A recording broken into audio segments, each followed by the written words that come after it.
Zero. Good afternoon. I think spring has arrived. I'm a little happy.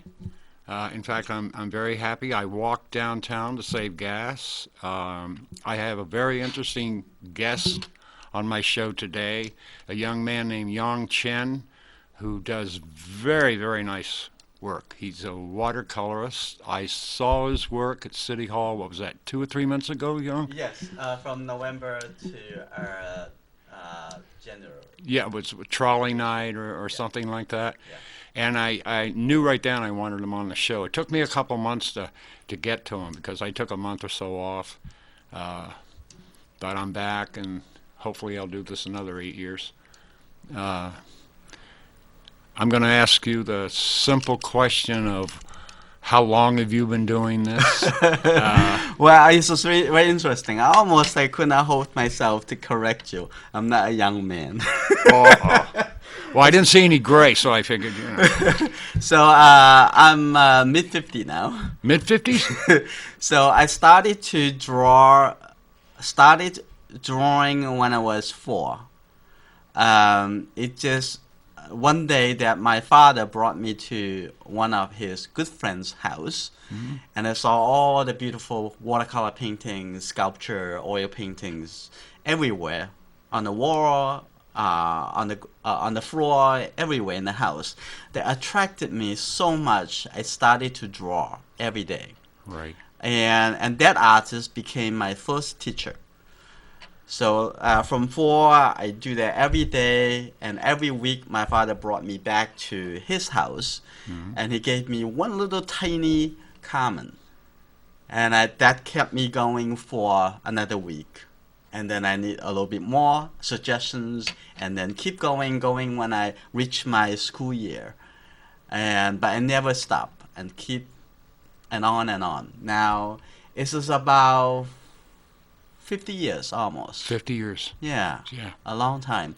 So through all those time, wherever I go, when I went to high school, when I went to college in China, I always find some good local artist to give me feedbacks on my artwork. You, So you never stop learning, do you? and I even today Right. never.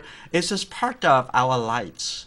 Yes. It's if you really become dedicated, become an artist, it's just your life. This is not about money or not about living. No. It's you're living into your own style of living. The beautiful thing about it to me is it's a human expression, and it's inside you. This computer right here Yeah. and you.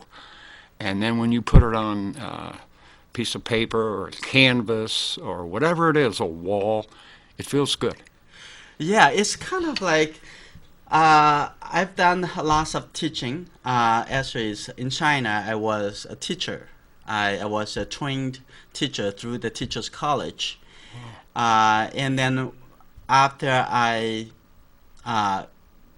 immigrated to Boston, and I started to teach in Boston. I also taught in New Hampshire for a couple of schools. One of the schools actually in Manchester downtown, and the other one in Ashore. I always try to give it a direct information to my student, the simplest possible way. And one way that I describe doing art is just another language. And we all understand is expression and with art and Right. express your ideas, your statements, your story. But I think it's just this exactly the same thing that we speak English. Like in English, you have vocabulary. The same thing in making art also have its own vocabulary. So we use art to communicate our feeling to others. So as soon as you like speaking a watercolor or speaking charcoal or speaking every medium has his own vocabulary, even though they have a lot of in common, like values, compositions, focal point, all those things Right. combined together. They try to describe what you have in mind, how do you feel, and what you try to say to others, and maybe even like I'm also a children's book illustrator and an author, and I use my artwork actually tell stories, even though with some words are Right. on every page, but the artwork itself, it can tell the story without words. It's because it's a powerful language. It's a visual language. So as soon as we're doing that, like as soon as we learn the English, speaking it, we never stop speak the language every day. And the same way as artists as us, that we We just get actually better use at it. it. Yeah, we get better at it Yes. as time goes by. I'd like to show. Oh, gee, doesn't matter which one; they're all beautiful. Uh, Let me how about the one right in say front of you? And then this after, one. yeah, then after you're done with this one, Yong, you could put that one down Okay. and then Which camera this should go to? I don't know. She'll let us know. She'll zoom in. She said, "There we go." Do you see this? Very nice use of color. Yeah, she's zooming in now. That's a beautiful painting.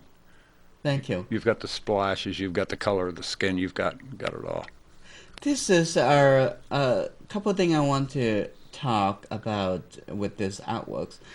This is part of my whole series of artworks. It's called Under the Sun. Under the sun. It is inspired by my young daughter a couple years ago when we went to the big public park, and she was so happy and playing in the water and playing with other kids, and I never seen her that happy. Right. And that day, it has bright sun, and I thought about, oh God, I have to do artworks to describe what actually make children so happy in the sun. And there is, I know, lots of sacrifice that as adults, Yeah. we have lots of things to do at home, and we have lots of personal things we want to do too.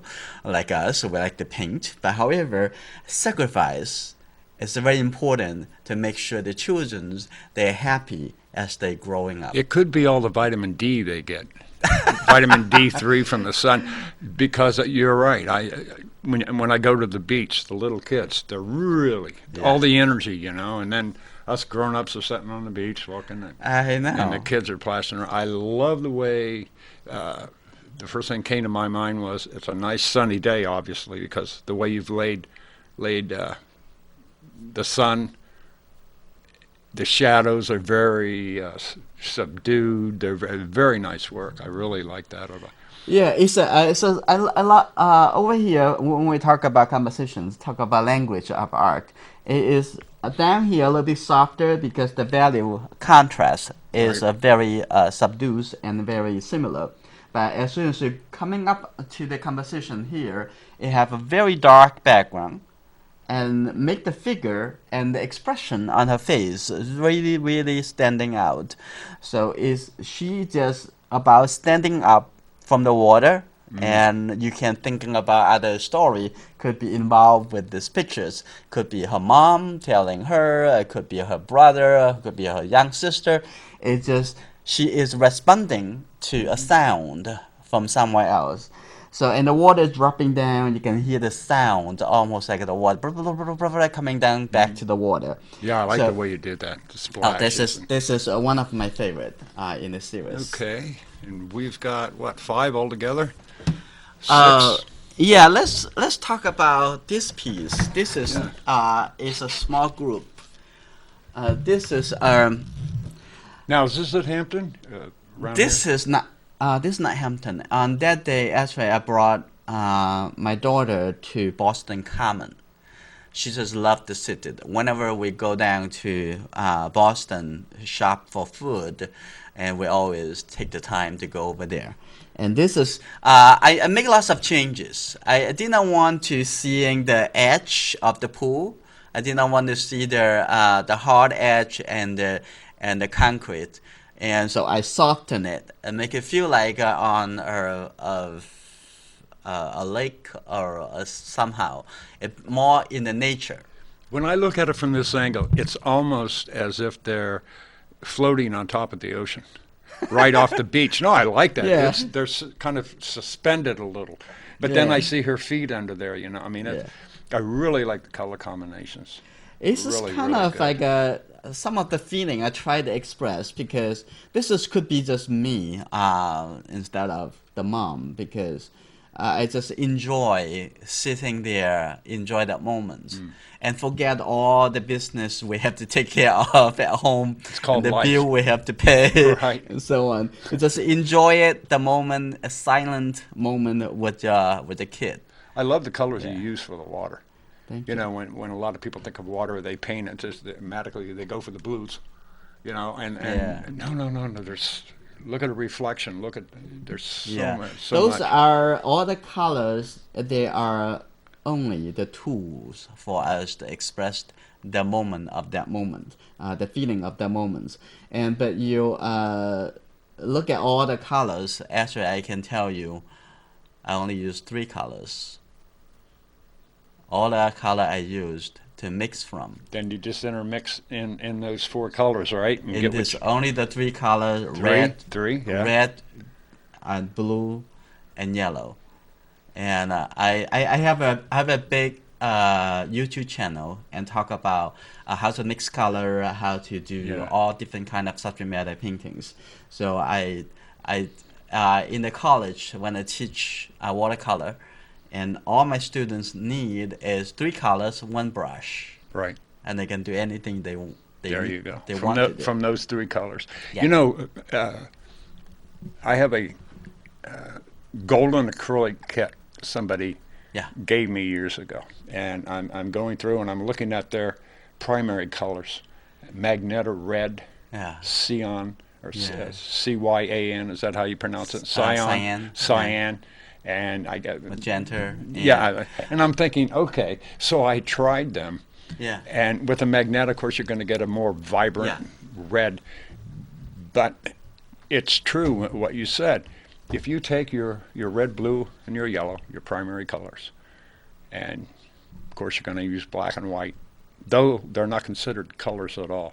If you take those and mix those with those colors, you can do it's Yes, endless. yes. And that's why I think I love color so much is that it's endless. Yes. You can use a certain primary and your greens will be more mid-tone and this, or you can use a different primary and go with say a primary yellow and your regular ultramarine blue, or they used to call it navy blue, and just your primary red, and you can do anything. And when you say, what do you mean anything? I'd say, well, if you mix these together, you're going to get a violet, Yeah. you're going to get a green, and you're going to get an orange. Well, you can totally control their by using the three primary color. And by the way, different people speaking different language. This is to me is yellow, red, and blue. It's the Right. are the three primary colors. And also in the watercolor, you don't really need white. Paper is white. Here's one thing on it. I had I bought a kit. It was called Chinese watercolor. Yeah. And I noticed there's no black in there No black in there. and no white. This is no. Doesn't So- need black. Doesn't need white. You use the white of the paper, Yeah. boom, and bring that up. And Because- that's good for you for an Because exercise. watercolor is about using the translucent and let the light hit the paper Hmm. and bounce back. If you have opaque colors on top of the paper, then the light could not get through the colors and get to the paper and coming back to the human Right. eyes. So It takes it's the different. light in, but it doesn't reflect it Yeah. as much as Yeah. the translucent. That's why I like to treat acrylics like watercolor. Well, acrylic probably a little bit different, a different, It different is, kind but, of language. But I'll tell you, it's you can take it and thin it enough. You can make it where- really light, like a watery. And, But the students and- don't like it because, well, they No. like it, but they get mad because they go, but it's dry already.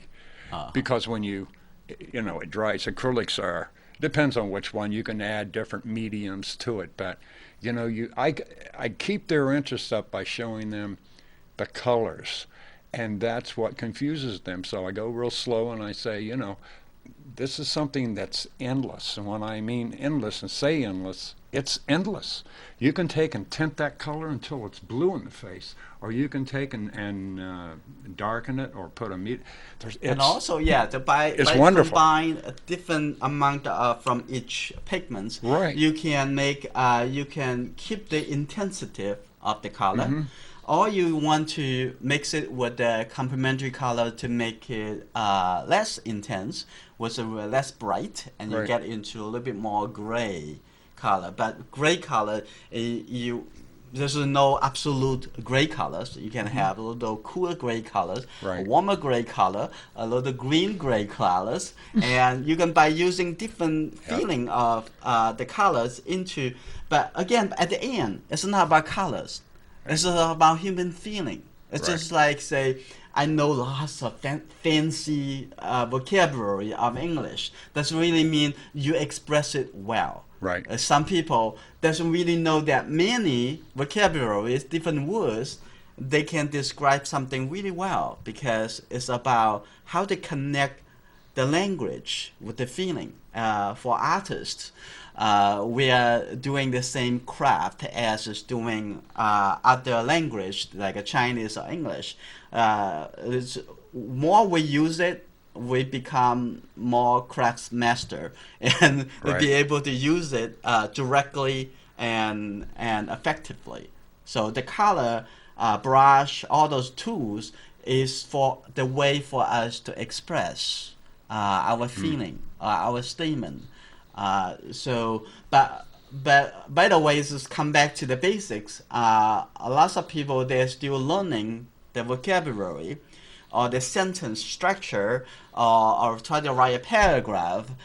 You want to stay on the basic first. Right. And after you master the foundation of the language, the same thing for art. You want to practice the technique, practice different expression before you choose your own direction to go. Because a lot of people they box themselves in a corner. Like say, I only like to do pencil because Yeah. I'm talent into that. I only do pen and ink and find excuses not to explore. It's the only thing I can do right. I hear that from people. when where I teach at the William Casson Center, Senior Center, when I mentioned watercolor to 3 or 4 of them, one of them, watercolor. And I go, yeah, watercolor. And she said, oh, no, I can't do watercolor. I tried watercolor. It runs all over the place. And I said, but that's good.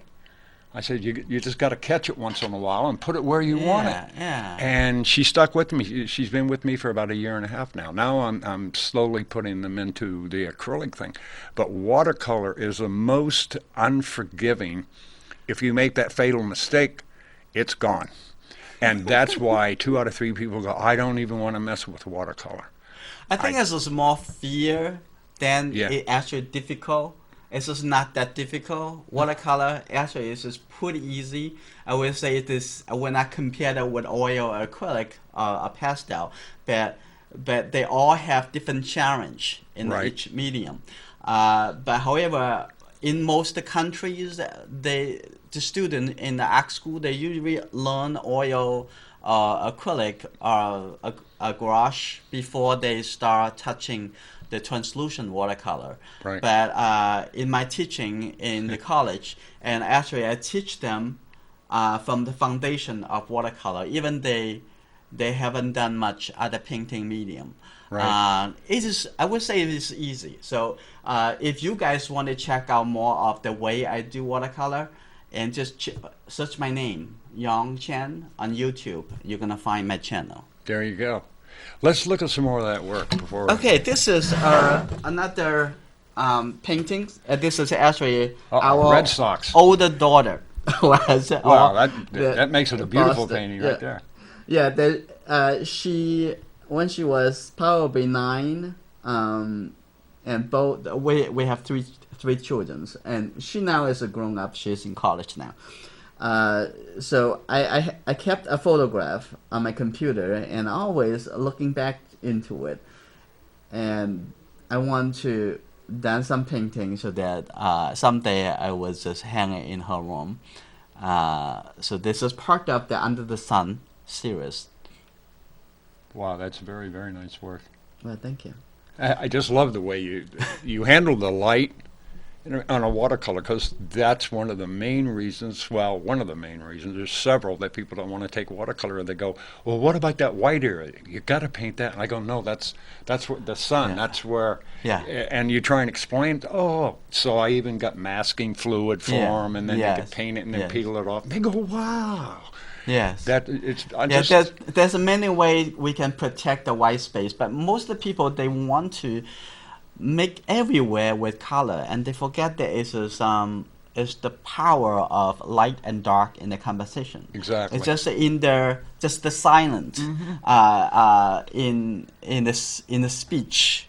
In fact, the absence of color, when you're looking at some images, it actually makes the image what Yeah. it is. Yeah, And then- composition. right. You Yeah. look at her pants coming down, and you look at one side, of course, that's where the Yes. sun and the light and everything, and Yeah. the nice shadow work, and then you look at that white, and then you look at the left side of her face, and then you see the right side where the lights reflect. It drives me nuts because I love it. I love it. I go down, I've been a member of the Saturday Live group here at the Institute for going on 8 years now, and we draw nudes. And when I went in, they said, "Anthony, when you get out of here, you're going to be able to draw anything if you master this." I've been trying to do this for 20 years, and I still think I'm just now starting to get good at it. Uh-huh. Well, I've been at it for 8, but I will say this, learning to draw the human figure is one of the hardest things that when you've got a person, so you're looking at a bone, you're looking at a muscle, you're looking at just a slight turn, and the light changes, and you're going, but I've learned so much. And when I saw your work, I was at the In the City Hall. Yeah. I told my friend, I said, he's using the human figure, and they're all beautiful. I've got to have the guy on my show. And here you are. But I mean, I just love your figure painting because I know that's where I'm headed to. So I'm picking up as much as I can from you guys. I think one of the reason I always try to analyze. One of the reason that we are afraid of doing portrait and human figures, because something that you cannot really hide. It's just not right. It's just not right because we know ourselves. We know our proportion. We know our body. We know our face. We know our eyes and nose.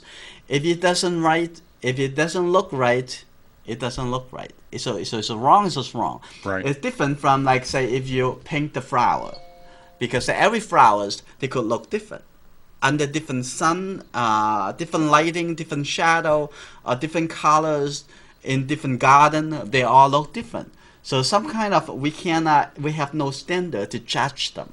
Right. But when we're seeing humans, it's us. We know how it works. But if you're not afraid of it, and you can learn it. You got to jump right in. Oh, Yeah, just like swimming. Exactly. I think this is the one out of all the. I'll call it the play on light. This is my favorite. Really? here. That and the woman and the little girl on the beach, who looked like they were just kind of sitting on top of the ocean. I love that one. But this right here, I love the way you handled the red. The red is the only warm color in the whole painting. I see it also green. couples scene colors, but the rest they are more about cool colors. The green color, the blue color over there. And actually, I added this and the last moment. Now that's the beach. That's got to be Hampton. Yeah. Oh, what's it can be anywhere, but it's just first I was so attracted to the three figures. Yeah. They are a small family. The mom with two young children, and they walk. And actually, the real scene is still in Boston Common. But I picked these three figures. The water all the way come to here. Right. But I want to leave the empty space. But after I done the majority of the paintings, I look at it. It seems like I'm missing something. It missed the sound. I missed something in the picture. So I decided to put the ocean over there So there could be any beach, can relate to anyone. And also this is one of the very few paintings in my collections that I have done that you don't see the human face. Right. So that actually give a lot more space for the viewer to imagine how she looked like. What are they thinking? It looks like she's drinking, but she was tired. So you give lots of imaginations in between. And you can see the location of the sun by the hat on the Yeah. woman. Yeah. There was like I really like that play on the light. That it's so. Yeah. That's really nice. I think you've got one more or two I more. have two more landscape. Actually watercolor is one of my medium. The reason I actually doing more watercolor because of my teaching in the college, and also 1993 I started to study illustration, and I use watercolor as my main medium. As a matter of fact, is my almost the only medium that I use to do children's book. You must be pretty comfortable in the watercolor medium. I mean, I look at your work. I look at the wave and everything, and people would look at that and they'd say that can't be watercolor because of their fear or their thought of watercolor. But I see it. It's right almost like I think it's after you're doing it for 30 years, you will feel kind of you don't have to thinking about say should I use what words let's say is how I describe it. When you say it, is automatically come out from your Right. head. So is watercolor for me, and I also do oil acrylics. Oil and and acrylic, yes, see? and almost everything that I done. But it's just for this show, I focus it with watercolor. But I want to feel a bit lighter. I feel more friendly. So when you go a little bit oil, you automatically feel heavy. So this is the reason for this. For the waves there, did you use any misket or anything put down there? No. You didn't. You No, just do that actually, by hand. I leave the white. We- I almost I in most of my paintings, I just leave the white space. I Okay. just don't touch it. Just don't touch it. I just don't touch it. And over here, this is another painting. I've got to show all these. We're getting limited on time. They here, are. but look at that. I love those old boats, old fishing boats or something. Well, the fishing boat had a different meaning I want to express. This is mostly, I want to do this painting for my wife. There's actually, about 40 years ago when I went to China, to her hometown, and I saw these two boats on the side of the seashore, and I saw it, and it really made me feel kind of looks like a two old couple. They've been through the whole life, and they've been now is That's where they live, and yeah. Then they finally came to this corner of the world, and but they're still kind of together.